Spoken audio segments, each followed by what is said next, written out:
Okay, welcome. It's Tuesday, just after 6. I'm Dr. Phil Parker, and once again, we're doing a live session all about how to thrive and survive during lockdown, full of practical tools and tips and ideas to help you to manage your health, your mental and physical well-being in this slightly crazy time. So welcome. If you found your way here, congratulations, you've already you're already winning. We're going to cover loads of stuff today. And some of it's going to be based on questions that have come in. I've had lots of questions over the last couple of weeks. You know, we've been running this for 9 weeks, so we're starting to get our heads around it. You can, hello, Jenny.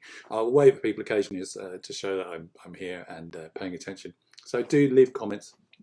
I've had questions coming in, and a lot of questions over the last week have been about stress, which is kind of unsurprising because here we are. Certainly in the UK, I know people are listening around the world. Welcome. We have been doing this for 9 weeks now, and we've kind of run out of board games, food to cook that's slightly different from the thing we had yesterday. We're hanging around with the same people, so how are we going to survive? So it's a question that people are asking, and also a lot of people are asking. How do we cope with the uncertainty of the fact that things aren't changing at the speed that we want to? And slightly on the horizon, we may be getting back into some of the old environments we used to be in. How am I going to deal with that? I know a number of people have found that lockdown is actually, they've really quite enjoyed it. They're quite quiet about it. I don't want to tell anybody, but I quite actually like being in lockdown, because when you're in lockdown, certain things that you normally have to deal with in life have gone. And as we know, one of the things that very often people will do when they have a problem is they'll exit, they'll leave. So they'll leave relationships, leave difficult jobs, leave situations that are tricky, which is a fine solution, except it doesn't work in lots of ways because you often bring the problem around with you, because sometimes it's about how you're being. But in lockdown, we're allowed to be in this position where we don't have to go out, we don't have to deal with other people, we can kind of avoid these things, and people are starting to. Some people are liking that and starting to get a little bit worried about, well, what happens when we open the doors and have a look out again. Hey, there's some great people on the call. I haven't seen you guys for ages. My very good friend Jackie, welcome Jackie. Glad to see you're out of your PJs for once. And the lovely Edward. Hello, Edward. All right, I'm thinking, Edward, you're in the Isle of Wight, or is that my imagination? If it is, are you using the app? And Sharon, hello Sharon, and Fleur, and Mary, lots of people, great to see you, and Charlene, hello. And Christy. So we're going to be covering some of the questions people have had about all that kind of stuff. How do I deal with the madness? How do I deal with the impending madness as we go out? And you may like my new room. Do you like my room? I've obviously been decorating whilst being locked down. You may know this is completely untrue, and it's actually a green screen, as you can see as I put this slightly green book. You can see that actually it's covering up what is a rather ugly set of blue wardrobes. Hello, Sarah. Yeah, Edward is in the Isle of Wight. Excellent. So let's begin. I want to spend a chunk of time towards the end on de-stressing, relaxing, and particularly sleep, which is something that people keep on asking me about. And we know, a lot of the stuff I'm talking about is how we manage our health, both from physical well-being, which is actually one of the easiest things to do. People know how to eat well, exercise well, and the mental or mind aspects of physical and mental well-being, because we know, as I often say, that our mind affects our body and our body affects our mind, and we're less good at managing that kind of stuff. We know how to put on gym shoes and run. We don't know how to get to sleep. We don't know how to de-stress. Most of us are not that skilled. On the call, some people are practitioners, they do know about this kind of stuff, but they will know that most people don't know how to do it. And kind of one of the themes that I talk about a lot, and a lot of the courses I run, is like, these are the skills we needed to learn at school that we never got taught, and they're kind of really, really important. We've got some extra stuff here. Just kind of a quick look. Jenny likes the picture. I'll show you the picture. It's somebody else's room. It's quite weird. I'm actually living in somebody else's living room. I don't know what the books are, probably in Norwegian. We got Anne from Switzerland. Hello, Anne. Lovely to see you. And Teresa wants to know about panic attacks at night with sleep. Excellent. And Lucinda. From Newcastle. Her osteopath did NLP training with me. That must be the lovely Martin, I would imagine. Everyone knows Martin. So I'll quickly talk about panic attacks actually at night with sleep, because that's an interesting conversation. We can manage absolutely to switch off, turn down, resolve panic attacks. Really, really easy to do if you know how, and we'll be covering some of that stuff. But it's really tricky, of course, if you're doing it when you're asleep, because when you're asleep, it's your unconscious mind is just generating all sorts of stuff. Who knows why? Some people think it's processing stuff. Some people's your deep unconscious fears. Nobody really knows, of course. But we can't really be responsible for what we're thinking about when we're dreaming. I don't know if you've ever had this experience when you wake up from sleep, and I had it the other day, where I cheated on my wife with, a very long-term ex-girlfriend from the past, and was like, oh my God, that's just a dream. Your unconscious mind will take you in all sorts of places. It doesn't necessarily mean anything. That's just what happens. But it can trigger exactly the same experiences as if we were conscious and awake.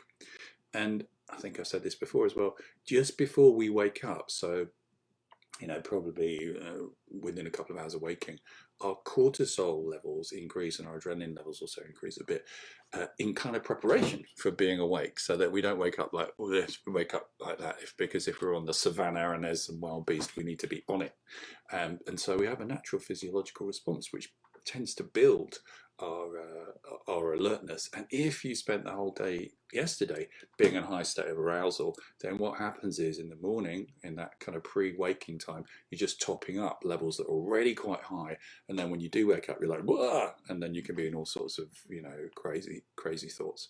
Once you're awake, you can start to calm it down. Let's see what else is happening here.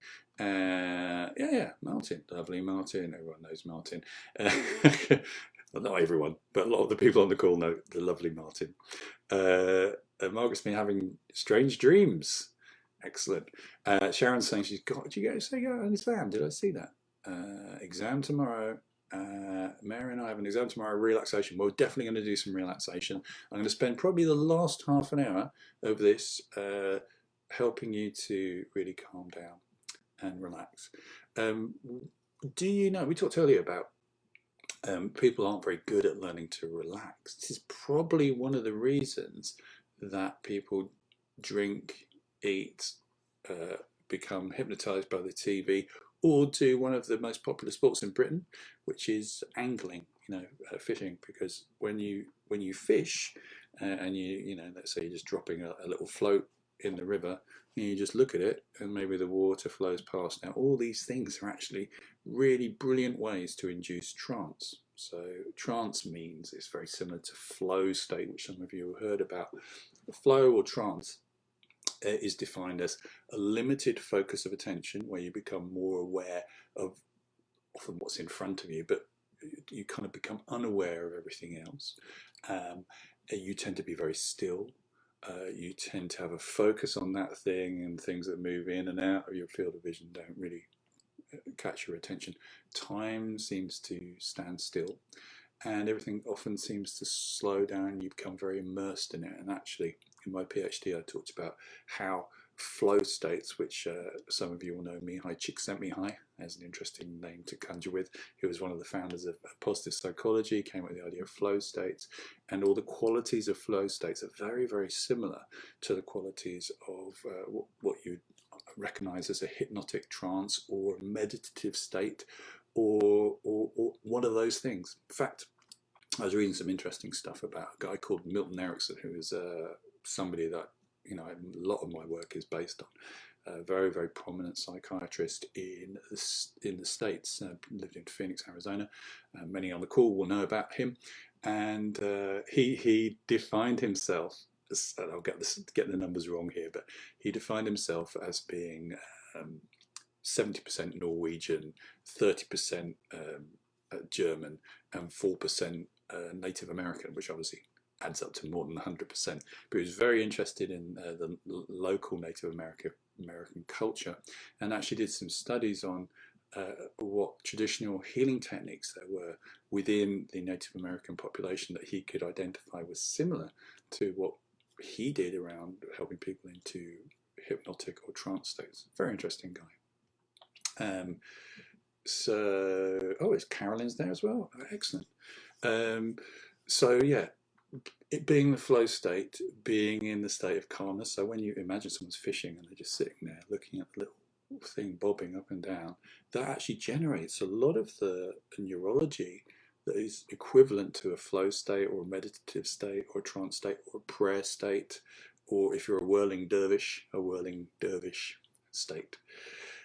So understanding how we can manage our states will be really useful. And as I say, we're going to spend probably about half an hour. I'm going to talk you through some stuff. So for that half an hour, from about 6:30, what I recommend you do is, if as much as you can, switch off the distractions. Put headphones on if you can get headphones. That will just allow you to focus on this rather than the ambient noise, and that will encourage this kind of focus that would be good for you. Make sure you're not driving a car while you do it, or operating dangerous machinery, or running the country, anything like that.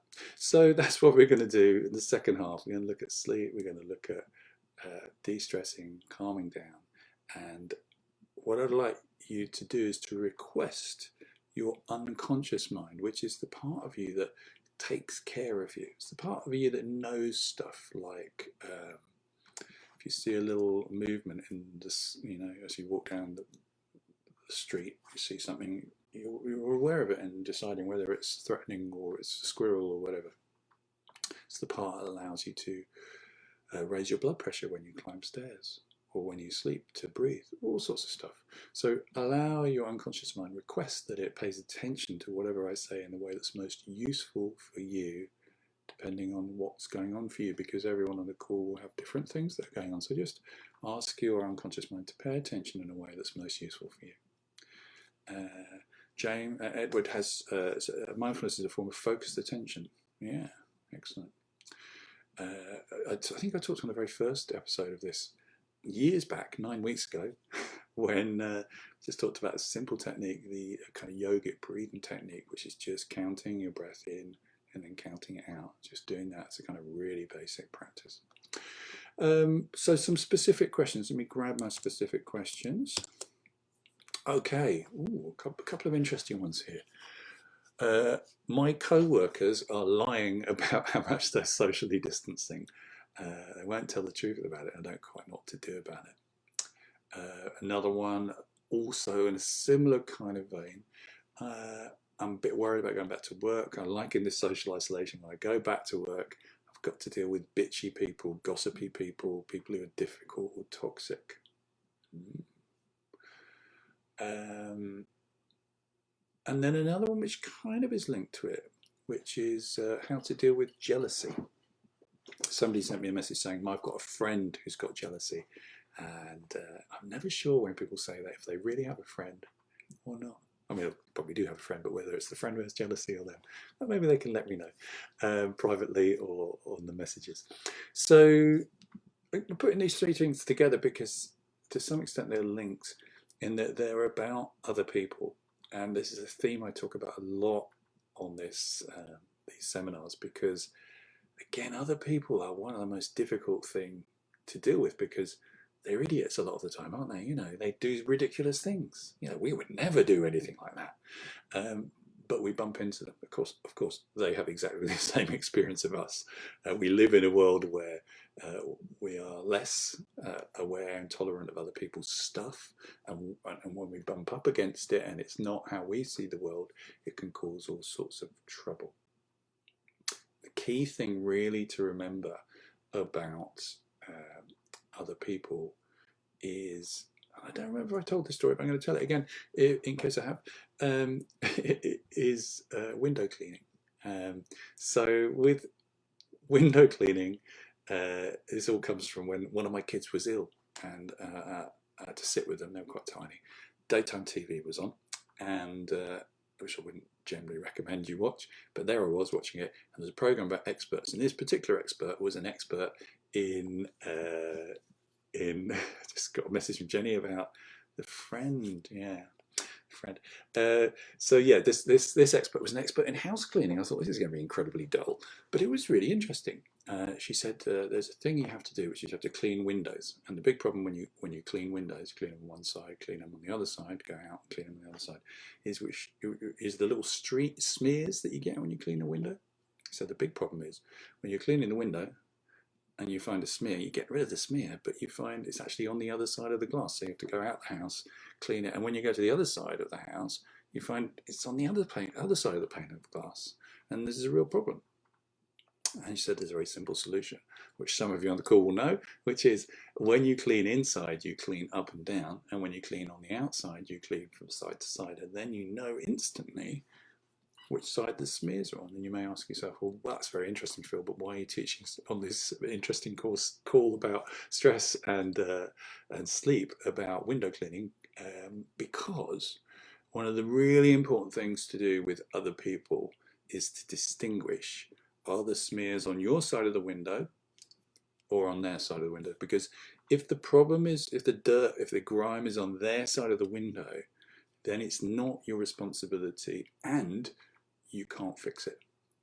So if somebody is being bitchy, then you can't really do much about that. They're going to do what they do, because as we've all tried at some point in our lives, we try to change other people. One of the rules of life is people rarely change. That's not completely true. People change all the time, but they rarely change when you try and make them change.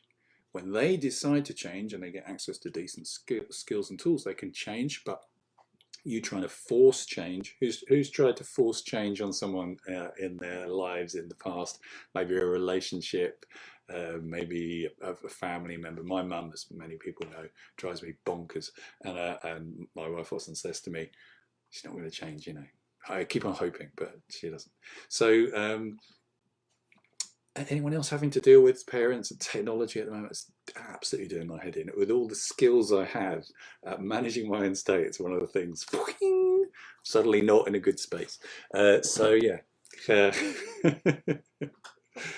So we need to distinguish, is the problem on your side or their side? If it's on their side, you can't do anything about it. You can't do anything about the fact they are bitchy, gossipy, difficult.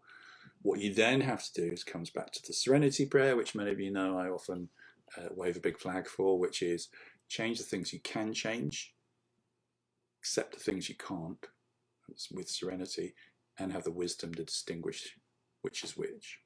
So putting your energy into trying to change those people who are bitchy or gossipy is just a waste of time. It's not going to work.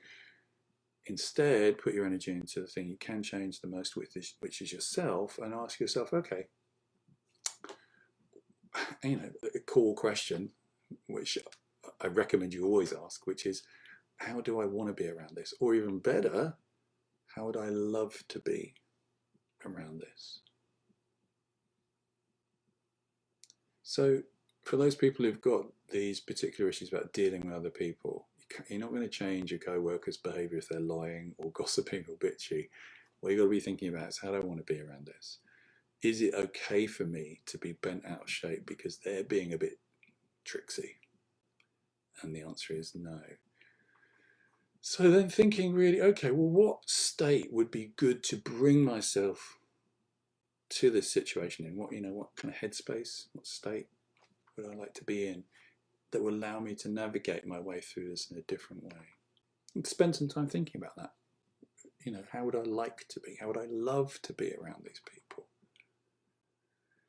And it may be, it's just not fair they're doing this. It's like, that's not relevant. A lot of stuff in life isn't fair. And what's really not fair is when they're being difficult and you're feeling uncomfortable about it. What at least would rebalance it a bit is they're being difficult and you're able to still be healthy and well. That would be slightly more fair. So asking yourself, how do I want to be in this moment, in this space? And there's some interesting states you may not have thought about. One is the state of whatever, or ambivalence, like, yeah, that's their life. That's their side of the window. It's nothing to do with me. If you've got kids or had kids, there may be some times when kids say really, really horrible things to you. There may be stuff like, my kid when he was young said, I hate you, I hope you die in a fire. because I wouldn't give him any more ice cream. What did I think about that? I thought, well, that's what he does. He wants ice cream. He's annoyed about it. I don't take it personally. It's just stuff that kids say. We're able to kind of filter it and go, I'm not going to take that on. What if we could do the same with this? Because actually, to some extent, when you think about it, a lot of these people are behaving in quite ungrown up ways. And maybe, as we talked about before, we need to bring some kindness, some compassion, some acceptance, being able to just separate a little bit, be there, but not in a way where we can be attacked in the way that we've allowed ourselves to be attacked. Okay, so let's get some of these other little questions up. Oh yeah, the other one I was going to talk about was about jealousy, which is an interesting question. And a really tricksy one again. I don't know if anyone's ever been on the wrong side of this, where you've been with someone who's jealous, or you've found yourself uncontrollably jealous about someone who either has given you cause to be jealous or has given you no cause. So when this kind of stuff happens, it's quite weird because it takes us into mental and, interestingly, neurophysiological places we don't normally go to, where we feel churned up, we feel angry, we feel all sorts of emotions that rationally we kind of go, it doesn't make any sense, but we feel compelled to be that way about it. I was having a little look before the call about one of the things I always do when somebody mentions an emotion like jealousy. So I normally go and look at the etymology of it, which means what is the root of this? Where because what you've got there is a little bit of archaeology. Humans have been experiencing these emotions for forever. So how have we understood them? What's our history? Our shared hive mind history of trying to deal with this kind of stuff. And the word jealousy has its roots in the word zeal, feeling. So sometimes the word jealous back in the day meant being really, really passionate about something. It didn't have a negative connotation of being jealous because you fear something's going wrong or it's not within your control. And the other thing I found was in Swedish, they call it, I hope no Swedes are on the call because my pronunciation is going to be awful, but they call it fatuga, which means black sick. So that's how they describe it, this whole idea of this poison within you. With jealousy, it's very tricky because what it does is it gives you a chance to rethink everything that's happened in a negative way. So if somebody doesn't call you or is late home, you start to generate a whole narrative and story that may not have any basis in fact. And there's a second part to jealousy, was if you keep on doing that, people start to not like it.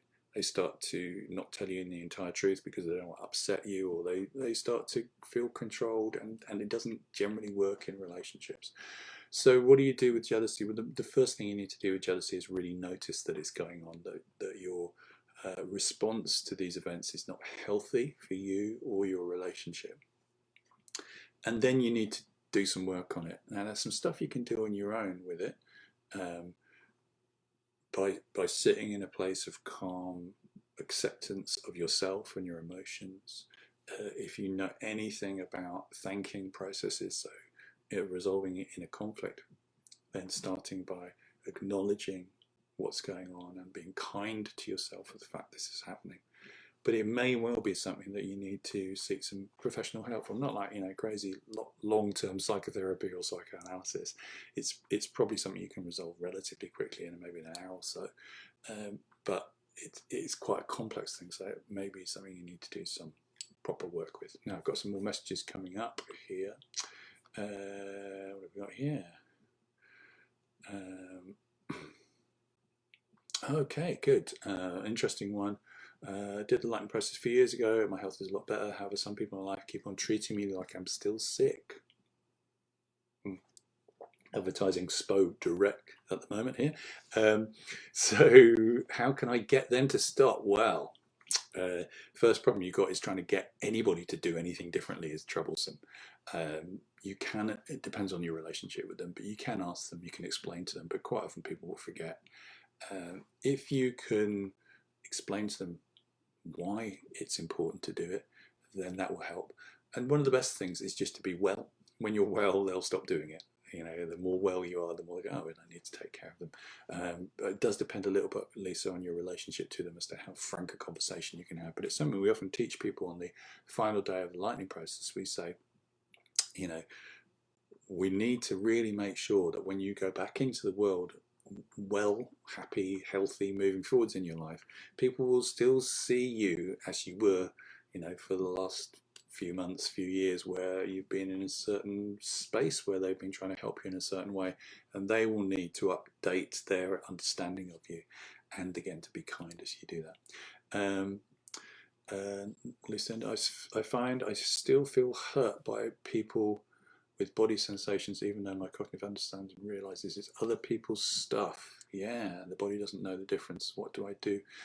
There's a lot of techniques you can do on this. So this is where cognitively you're going to go, it's their stuff, but it's still, you still accept it and take it on. You probably will need to have a look at your internal conversation and find out, what are you saying to yourself? You know, how are you processing this? And once again, make sure your internal conversation is really kind, where even if you find yourself going off in the deep end and feeling physically upset by it, to just take a few moments to kind of go, okay, I recognise this is happening. I reckon it's not reasonable, but it comes from some old pattern. So I choose to be kind to myself as I allow my body almost to catch up with me. And the other thing that's often very useful to do, and this is a big part of NLP and the learning process, is to spend some time when you're not even in that situation. So let's say this is a person that's troublesome for you, and you know you're going to bump into them later on. Before you even meet them, to just rehearse how you want to be, to really connect with what it feels like, so that when you go and meet them, if they do their stuff, which they probably will, that you're prepared to deal with it in a new way rather than it surprises you and you kick off in the old way that you have. Hope that's useful. Sarah says, I read a book this afternoon called Perfectly Imperfect, and it just talked about drishti, focus. Christy, I wonder if they really not accept that you've changed for the better. Yeah, oh, yeah. I'll tell you what, with the victim thing, I might talk about victims next time, because that's one of my favourite topics, the drama triangle. Jealousy, comparing yourself to somebody else. Yes, that can be a big issue, Claire. My good friend Sandy Newbegin, we shared a stage. We've done it a few times, but he talks a lot about humans being like a comparative machine. What they spend all their time doing is going, are they better, worse, the same, different from me in some way? How do I measure up? And we spend so much of our time doing that, and maybe one of the things we just need to do is drop that. Claudine, hola, ¿cómo estás? Maybe jealousy has to do with low self-esteem. Quite often it can be, and that's not very good for relationships. If you're in a relationship and you constantly, again, it's slightly comparative, slightly comparing yourself to other people out there or your partner, and you feel less than them, then it's not really a relationship of equals. And having equality is really, really essential for a good, healthy, fulfilling relationship. Hi, Sam. Edward says, check out the work of Lucas Dirk, the lovely Lucas Dirks, on Social Panorama, about how we move things around in space. Yeah, very interesting stuff. Excellent. And called the lovely Connie Ray Andreas, who we of course should be hanging out with this weekend, but she's stuck in America and we're stuck here. And Core Transformation, which many of you know, was pivotal to a lot of my work. The kind, compassionate approach of Core Transformation. Oh, we got Tabiso here as well. Thank you very much for coming in from your own session. And excelente. So currently I'm learning Spanish. Yo estudio español ahora. So I'll just throw that into. So I did promise that we would do some work on calming and sleeping. So that's what we're going to do now. I'm going to pop the. I think I'll leave the blue room and just go to the waterfall area. Isn't it great? So what I'd like you to do is to take a few moments, as I just said, to think about something that you want to feel more calm, more relaxed about, or you want to feel sleepier, more at peace. And just allow yourself to just notice what that is. At a kind of distance, we're not that interested in doing anything more than just observing it. And then what I'd like you to do is to just allow yourself to lean back comfortably in your chair, put down your gin and tonic, Renara, and just breathe just for a moment. And then just follow the sound of my voice. And for many of you who know, there are a number of things I do when I help people to relax deeply. And some of them are quite obvious in that my voice slows down and the pitch becomes lower as we start to become more relaxed. And the reason for this is that your brain has an ability to tune in to whatever's going on around you through these mirror neurons that we have. So the more I become slow and calm, the more you'll find that your nervous system starts to settle.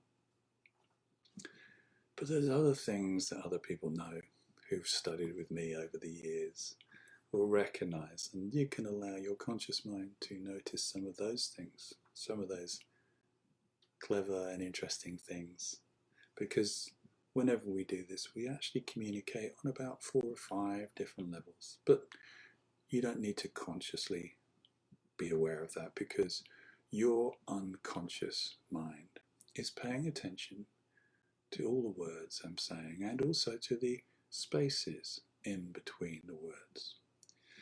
And as you do, I'd just like you to notice how your shoulders can just let go. How your breathing is now just a little bit more, even more, feeling the way that you already recognized that it needed to. And I'd like you to listen to a story about someone I mentioned earlier, Milton Erickson, who was an incredible speaker, physician, psychotherapist,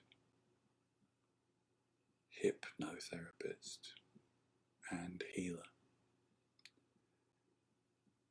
And what was extraordinary about him was he didn't need to do very much to help people to deeply, deeply relax. He would say to people, you know, all you need to do right now, he'd say to them, is just to allow yourself to pay attention on a new level, he'd say. And he told a story once about going to a bell making factory.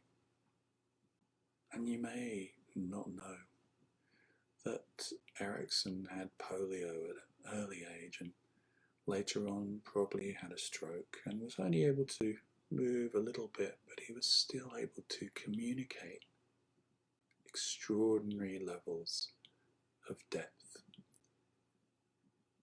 just with his voice. And when he was a young medical student, he was wandering down the street, and off to one side he noticed the arch of a bell factory, somewhere where they made bells. And as he said, because you're an interesting and intrigued kind of person, decided to go on an adventure. He went down the alley, never been there before, but he found his way. And there at the bottom of the alley he saw the doors open to the factory, and he stepped through, and the noise inside the factory is really quite loud. You can be curious why it was loud. Well, in a factory, sometimes when it's busy, hammering and clanging, shaping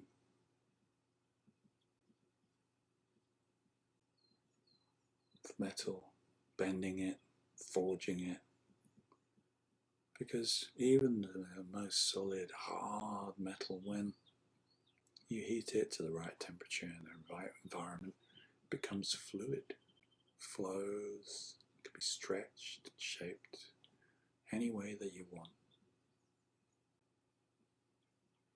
You just have to have a mind to do it. And he did, as he walked through the factory. He saw all the workers being busy, and he went to the office of the manager and he said, "I'm very interested in all sorts of things." And the manager said, "So you're very interested in all sorts of things, are you?" He says, "Yeah, I've seen your factory and I don't know how you guys," looking down at the shop floor, "see people communicating to each other and hearing each other and speaking. I can't hear them at all. There's all this noise, just impossible. I just don't understand. And I'd like to explore this a bit more. Would it be okay if tonight I came and put my sleeping bag just somewhere out of the way, somewhere near one of the factory machines, just to see what it's like?" And the manager said, "Okay." So that evening, much, much later, when the night was falling,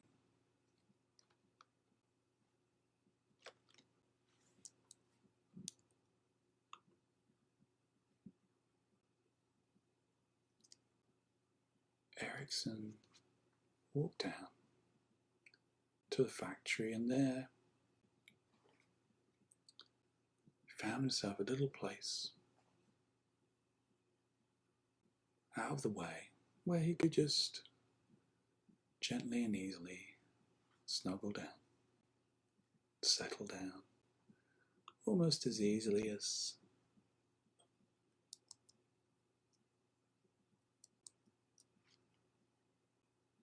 a cat resting in the warm sunshine.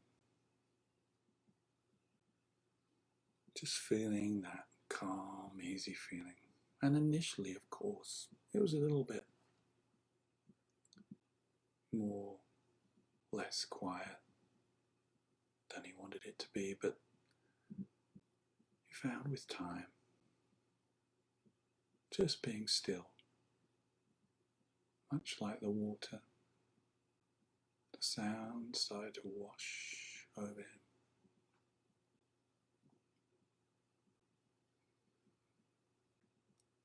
And before he knew it, his body became more and more comfortable.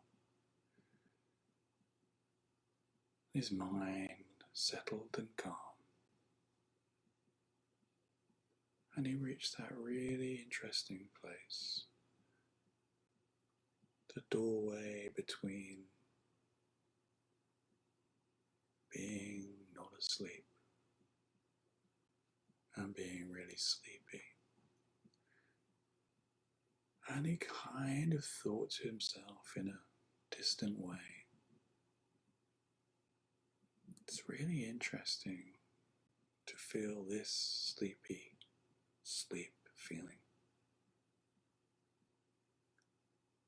And as he thought this sleepy sleep feeling, he found himself just gently, comfortably drifting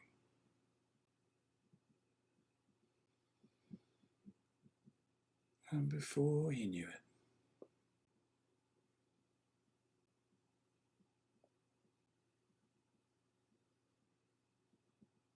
the sun streaming in through the dirty windows of the factory.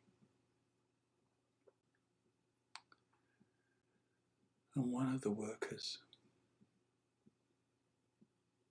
who didn't know he was there, stumbled over him and cursed him for getting in the way. And Erickson said, "Sorry."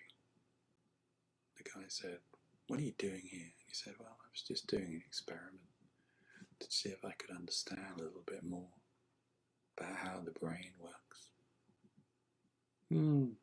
Said the man as he wandered off.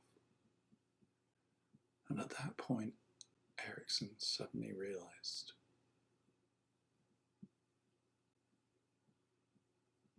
and so as you allow yourself to learn what it is that's important for you, how this very particular story relates specifically and directly to that thing that you were thinking about making change with, now as you think about it, how that shifts your awareness of the resources you have available to you, and how bringing yourself with this new understanding allows you to navigate and move through all sorts of environments, spaces and places, allows you to deliver a whole range of new ways of being, new actions, behaviours that really fulfill on the innate capabilities you have within you. Those skills and qualities that allow you to do all the incredible things that you've done over the years. And how recognizing who you are and what you're capable of reminds you of the things that are really important for you.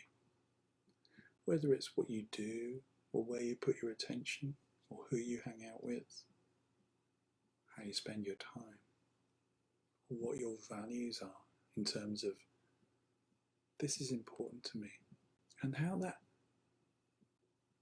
reignites that deep familiarity that we all have, do we not, with actually who we really are inside.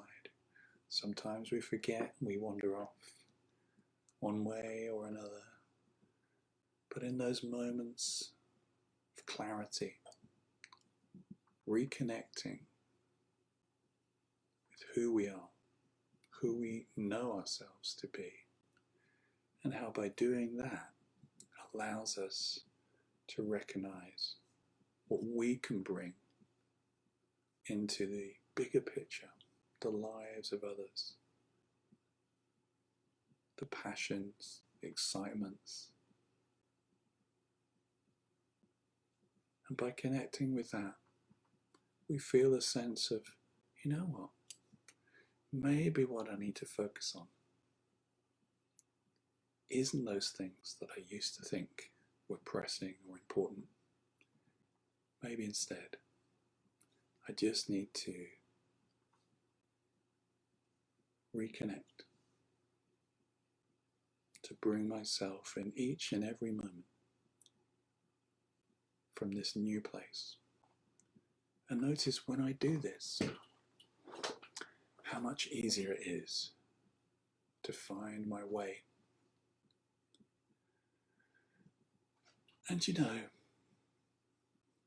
as Erickson wandered back up the street, he said, you know what? There's always something. There's always something you can learn. And sometimes you learn these things in the most unusual places, when you weren't even expecting, to recognize that there were things you thought you'd forgotten, that you remember, that you realized a long, long time ago you'd already remembered. And so as you allow yourselves to gently and comfortably bring yourself back to this room, to this waterfall,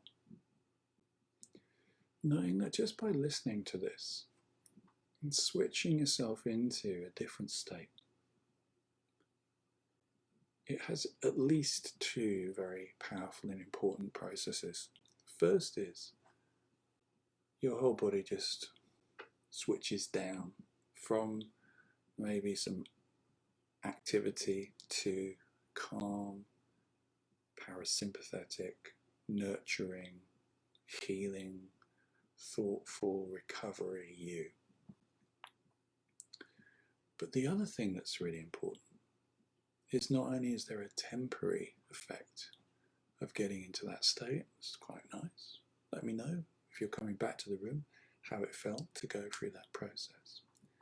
But the other thing that's really important is that the more you practice getting into this state, activating this neurology, then the easier it is to re-access that again and again.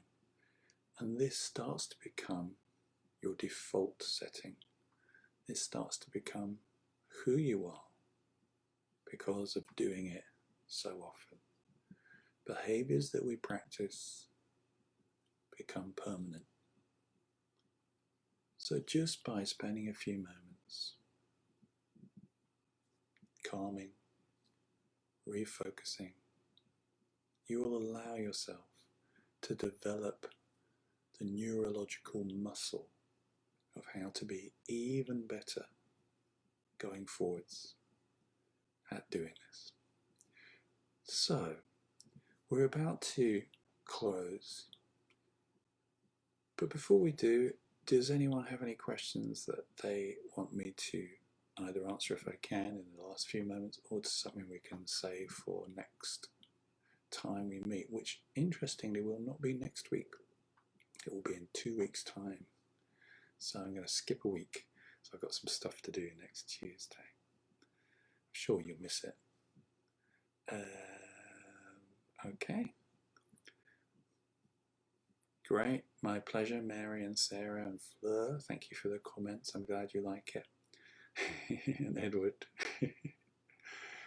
So, those of you who are familiar, like Sarah and Edward and Jenny, you will have heard a very different version of that story from everybody else because of the various linguistic flourishes that were going on.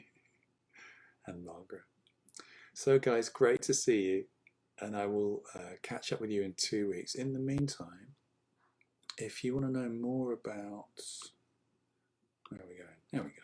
If you want to know more about how to help yourself to sleep, then I'd really recommend getting one of these audio programs. This one, according to the screen, is, I think, is it $8.99 or $9.99? I can't see, but it's less than a tenner. And it goes on for about 40 minutes. It's me talking you into a deep sleep. And in fact, I think I've said this before, sometimes when I can't sleep, I play this to myself. And even though it's me, and I know what I'm doing, and I know what I'm going to say next, I never listen, I never get to the end of it, because it's very, very good at helping you to shift into a different state. So if you're interested in that, just go to the usual place, philparker.org, and grab yourself a lovely deep sleep audio download, which you can get on iPhones, Android and computers. Lovely to see you guys, and I feel very honoured to have some extraordinary practitioners on the course as well. So thanks for hanging out with us. I'm sure you have lots of other things to do. Lovely to see you guys, and it's a shame we're not meeting up this weekend at the ANLP conference as we have done for the last few years. So take care of yourselves, and oh, you can't see them anymore, can you? There I am, back in my blue room. Good to see you, and sleep well. See you soon. Bye now.